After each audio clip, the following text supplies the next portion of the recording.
Bien, hoy estamos en esta Chang'an.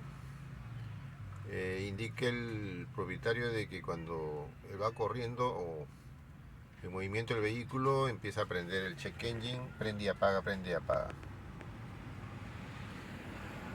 Y vamos a hacer el diagnóstico y solucionar el problema. Estamos en esta camioneta Chang'an y tenemos problemas con misfire en el cilindro 2 y en el cilindro 3. Y aquí tenemos la bujía del cilindro número 2.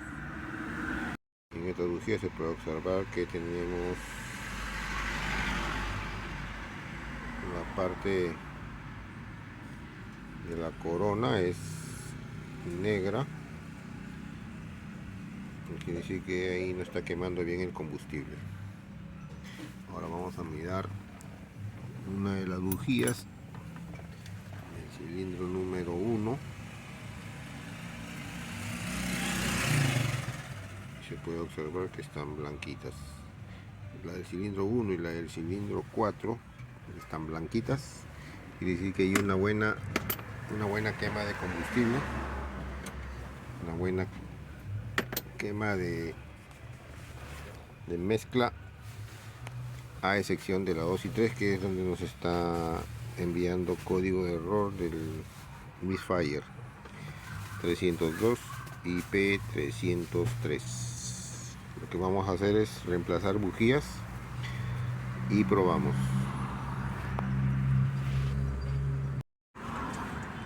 Ya estamos reemplazando las bujías.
Hemos intercambiado bobina del 4 y la bobina del cilindro 2, hemos intercambiado, y la falla que estaba en el cilindro 2 y 3 se ha pasado al 4 y el 1. Entonces lo que nos da a entender y nos reafirma de que la bobina es la que está con falla, hay que reemplazarla. Claro, 2 y 3, ahora es 1 y 4. Tenemos las dos bobinas y vamos a reemplazar.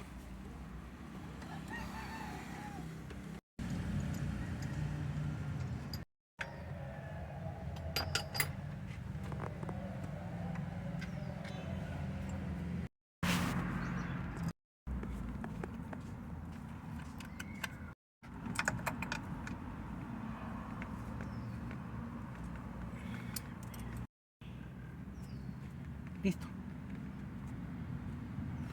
Felicidad y en boleto.